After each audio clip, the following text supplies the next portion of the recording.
Hey guys, it's Phoenix123 and it's been a while, but welcome back to my channel. So as you can tell today, I'm dressed a little nicer than usual. And why? So knowing this quarantine situation and knowing how little human interaction we get these days, I've decided to take all of my subscribers on a date. So what's on the menu today? Ribeye steak and fresh caught salmon. So where are we going? Are we going to Denny's? Wood Ranch? Lawry's? No! I took the journey this morning to Dollartree, and that is where I got my food. So we'll save this one for later. Pork loin. We got ourselves ribeye steak. It says so on the bag, and wild salmon fillet. So knowing that there's three meats, how much do you think it costs? Like, am I really splurging on my subscribers like this? Well, it costs the price of $4.20. We gotta get started. As you can see, it's 7:38. That means I'm 6 hours behind on my date. For starters, never be late to a date. But just remember, for guys, dinner is for the boys and lunch is for the ladies. For girls, dinner is for the damsels and lunch is for the lads. So I'm trying to have a lunch date today. I've kept you guys waiting already, but here we go. Let's get started. So, like most steak that you've ever tried in your life, this one is kept pretty well. It's as fresh as possible. I defrosted this steak last night, so I know for certain it is fresh out of the pantry. Who doesn't love a nice slab of steak? So what are we gonna do with our steak today? So I got a special sauce prepared for you guys, and it's gonna be great. So let's come over here and look what we have in the refrigerator. So I prepared a slab of butter for us today to add to our steak. We're gonna add some garlic.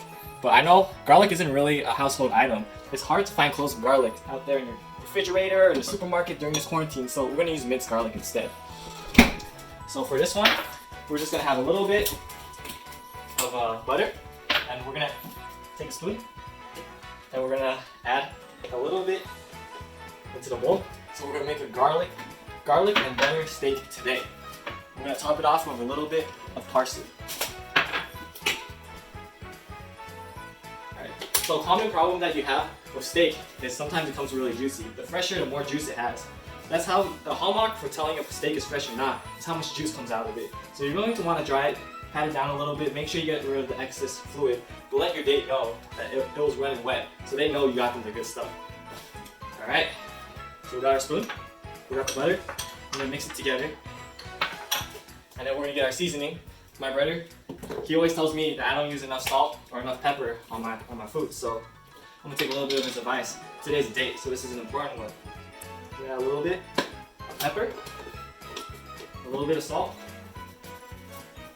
oh shoot, and then we'll rub it on. And we'll slap on our butter sauce right here. So the reason why I like using the butter sauce with garlic is I'm not an expert on oiling up the pan, but if you put this on your steak, you do not need to oil it up as well. This is a lazy method of cooking steak, in my opinion. I'm no expert though. And I think our steak is ready, so we're gonna bring it over to the grill. Alright.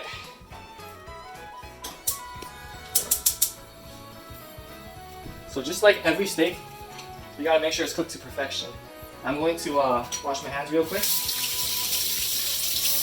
So steak does not cook real fast, and it's very difficult to tell if it's ready or not. So a friend once told me the best way is to use a thermostat. A thermometer can help you to tell whether your steak is ready inside. So I prepared for myself a thermometer right here. It's a classic thermometer. You can find these at your local CVS. You can use it for fevers or anything. And usually I would use this, stick it in your steak, and it'll beep and let you know if it's ready or not. Well, of course it is not ready yet. I'm going to take my trusty spoon, bring it to my frying pan, and we're gonna get started on this. Bam! And you're finished. I can smell the aroma from here, and it's smelling fine. So we're gonna move on to our salmon. And you know me, I'm a sushi lover. I love salmon. Any way you can have it. My first thoughts was preparing this one raw, you know, just like the sashimi you can find at a Japanese restaurant. I'm very good at cooking that way. I might be what you would call an expert at cooking sashimi. Keep things raw, but today it's not about me. It's not about me anymore. I'm cooking for someone special. And I'm sure most people in my comment section cannot stand salmon raw because they ain't in it for the exotic food like I am. So here we got salmon right here. It's beautiful. As you can see, there are virtually no lines of fat in it, and that's exactly what you're looking for when you're trying to make fish. So for this one, I'm gonna keep it a little bit simple as well. So a good way to make your salmon is to oven bake it. Helps it retain the moisture, and you know, it's a little different than what you would usually do for your steak, so it's impressive. So we're gonna leave that over there, and we're gonna get started on our sides.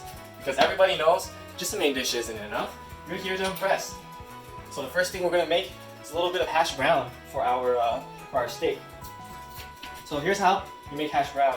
So you dice your potato into little bits.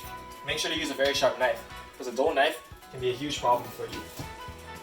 So here I go. Add a couple slices. So what's next? It's very easy. So you take your slices of potato, shake it up a couple times. Shake it real hard. If you shake it hard enough, you know, transfer a little bit of heat and things will come together and you have your hash brown. So we can add that right there to our dish. And I think it's safe to say we are very well on our way. So our second side we're going to make this meal a little bit of fusion. And there are a variety of noodles you can buy. But I feel like this one tends to work best. You don't want to go wrong with noodles because you know, sometimes they'll taste bad. Sometimes they don't cook right.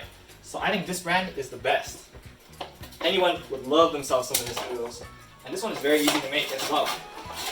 So there's a couple bags in here. I don't know what this is. I think these things are to keep preservative free, keep water out. So you just get boiling hot water, you add it in here, and this one is almost done already as well. You just let it sit here for 3 minutes. 3 minutes, not a minute less, not a minute more. And your final task today is some vegetables. I mean, you don't know if your date is vegan or not, so if she is, this has to be on your plate. Vegans love to have vegetables along with their meat. And right here, I got some fresh, straight out of the refrigerator beans for you guys. This one, even easier to prepare. Put it in the microwave, slap it in, put it at 2 minutes, and you're done. So I'll meet you guys back when everything's plated and finished.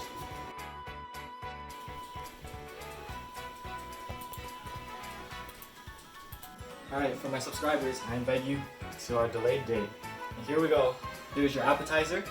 We got salmon on top of potato, encrusted potato with a little bit of grape sauce on top and parsley all around. This is an appetizer you cannot get anywhere else. And of course, your main entree. We got all your food groups right here. We have ribeye steak with a garlic butter sauce. And we got green beans to go with it, a little bit of noodles for your carbs, and we got a spicy sauce around it to finish it off. This is the best food you can get for a date. If you find yourself a girl or a guy who tells you otherwise, they're not the one for you. I'm Phoenix Bird 123, and I'm signing out.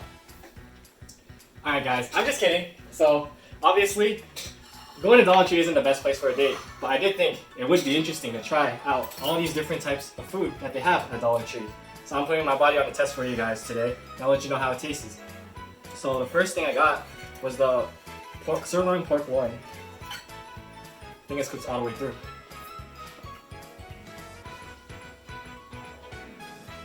So this one, I didn't add anything to it, but it's really salty. And honestly, there is no texture to it. You can just eat right through it. It's like Spam. So if you like really tender meat, this might be the one for you, but it does not taste like pork to me. And next, I'm going to try out the salmon. I expect the salmon to taste pretty much like regular because it looked pretty normal to me. It was missing a little bit of fat. I assume that's just the cut that I got. So we'll try this one out as well.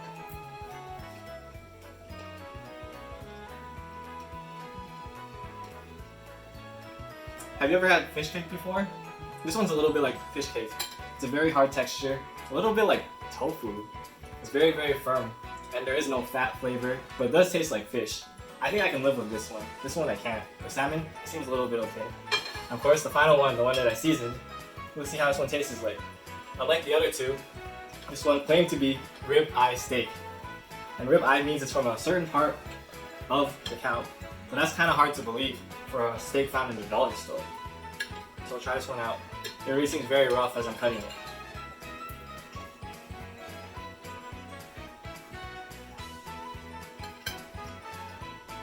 I have to say it's very salty because of the mishap I made.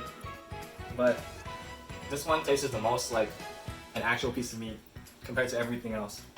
So in the end, if you're trying to impress on a date, maybe you should take your date out for dinner. I don't know how well you guys are cooking at home, but if you want a cheat meal, maybe just go to Ralph's and buy yourself a piece of meat from there. That's it for today. See you guys next time for our quarantine content.